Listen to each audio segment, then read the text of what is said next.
You know that feeling, right? Where your mind just feels stuck on a seesaw.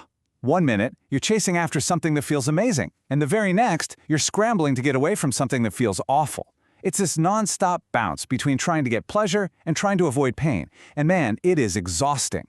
But what if that's not the whole story? What if there's another way to live? All right, so let's break this down. For most of us, this is the default setting, right? Our minds are just ping-ponging between these two extremes. We're either chasing what the source material calls sensual pleasures, that delicious meal, that great song, whatever, or we're running for the hills from any kind of discomfort, physical or mental. And we get trapped in this loop because honestly, it feels like there is no other option. It's either feel good or feel bad. That's it. And that really is the million-dollar question, isn't it? Is there another way? Well, yeah, there is. The Buddha actually called this the middle way. But, and this is super important, it's not about finding some boring, bland compromise in the middle. Not at all. It's about discovering a completely different path, one that gets you off the seesaw entirely. Okay, so what is this other path? Well, this brings us to our first big idea. It's all about finding a totally different kind of pleasure, one that isn't dependent on anything happening outside of you. We're talking about a sense of well-being that comes from within, from something called right concentration. And the thing that makes this pleasure so different, so game-changing, is where it comes from. See, sensual pleasure needs a trigger, right? Something to see or taste or hear. But this pleasure of form, as it's called, it's all internal. It's that deep sense of well-being you feel when all the energies inside your own body are just humming along in perfect harmony. It doesn't need anything from the outside world. So how do you actually find this? It sounds great, but how do you do it? Well, the source gives us a really simple two-step process. First, it's directed thought. All that means is you focus your mind on one thing. The breath is a classic example. And then step 2 is evaluation. You just gently ask yourself, hey, does this feel good? How can I tweak things to make it a little more comfortable, a little more stable? It's this curious, gentle investigation that lets the mind settle down and find that awesome inner balance. Okay, but here's where we need to be careful, because even on this amazing new path, there's a pretty big pitfall to watch out for. Just because this inner pleasure is more stable, more reliable, well, that doesn't mean it can't become just another trap for the mind if we're not paying attention. And this quote really nails it. I mean, listen to this. As long as the mind can be overcome by pleasure, it's going to be overcome by pain. The sources puts it so clearly.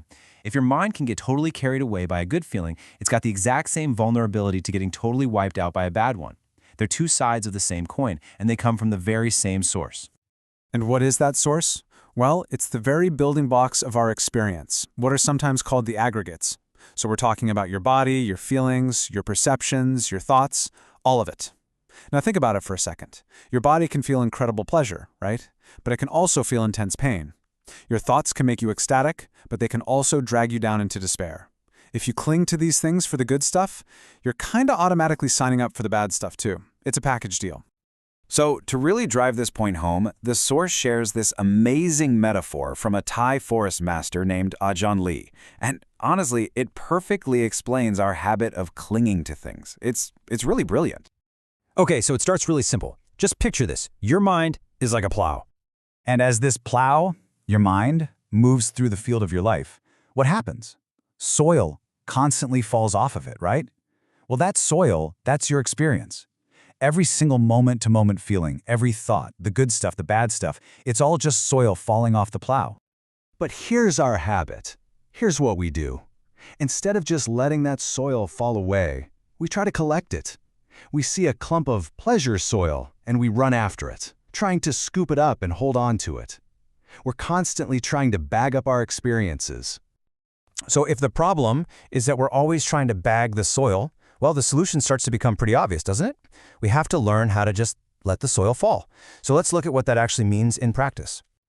I mean, think about it. We do this with everything. A great moment happens and boom, we mentally stuff it in a bag, trying to make it last forever. But then a painful moment happens, and guess what? We stuff that in a bag too. We replay it, we obsess over it, we worry about it, and before you know it, you're dragging around all these heavy bags and your mind just gets weighed down. The source gives a perfect example of this. Let's say you're meditating for an hour. Maybe for just 1 minute, you feel a little pain in your knee, just one clump of pain soil. But what does the mind do? It grabs it. It starts thinking, ugh, this pain. How long has it been here? How much longer is this going to last? And just like that, you've taken one tiny moment of pain and smeared it across the entire hour. The whole hour becomes an hour of pain. You've turned one little clump of soil into a giant, heavy bag. And this is so important to understand. The goal here is not to stop feeling things. It's not about becoming numb or some kind of robot. The goal is simply to stop collecting the feelings. It's about changing your relationship with them so you can stop that habit of bagging everything up, whether it feels good or bad. So this is the practice. It's that simple and that profound. Let the soil fall off the plow. Let the experiences, the good, the bad, all of it, just arise and pass away without you trying to grab and collect them. And when you can do that, that's when the mind can finally stand apart, stable, clear, and no longer getting buried by all the soil. All right, so let's bring this all home. What's the big takeaway for you? This metaphor, the plow and the soil, it might sound simple, but it really points to a massive, profound shift in how we can relate to our own minds, and really, how we can relate to our entire lives. So I want to leave you with this one question to think about. What about all those mental bags you've been carrying around? The old resentments, the worries about what's coming next, even clinging to memories of past pleasures. What soil are you ready to finally let fall?